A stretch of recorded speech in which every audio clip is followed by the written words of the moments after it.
Почитувани представници на медиумите, почитувани граѓани.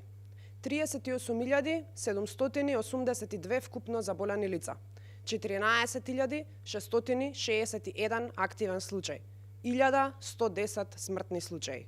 Венко, ова се бројки кои сами покажуваат колку итно е потребна оставка. Колку пати и да повторуваме, колку и да е силен гласот на народот, дека треба да си заминеш, ти толку повеќе си нем. Ајде да ја продлабочиме анализата која ќе отвори уште повеќе прашања.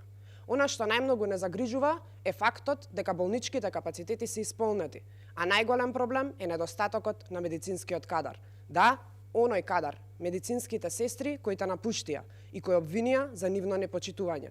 Тоа е оној кадар Венко кој ти го искористи за свој личен пиар, ветувајќи дека ќе ги направиш се за да ги задржиш овие лица. Но вети само на слика, вети само за да го минимализираш неуспехот, а не затоа што вистински ќе го направиш тоа. Да ги разобличиме и твоите лажни ветувања дека ќе успееш на врвот на твојата приоритетна листа да ги ставиш граѓаните.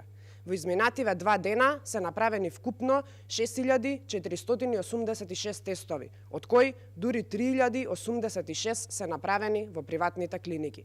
Тоа се вкупно близу 9.258.000 денари или близу 150.000 евра за 2 дена дадени од граѓаните.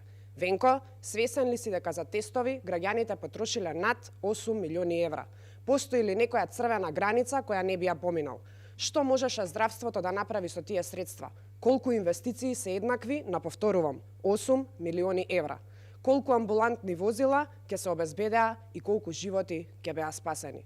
Но, се сеќавам на изјавата во која Караџовски вели, тоа е јавно и приватно здравство, политика и бизнис. Го сведовте здравието на граѓаните на дневна политика и бизнис. Причините за оставка секој ден се зголемуваат. Биди совесен и свати дека се ќе биде под контрола ден после твојата оставка. Ви благодарам.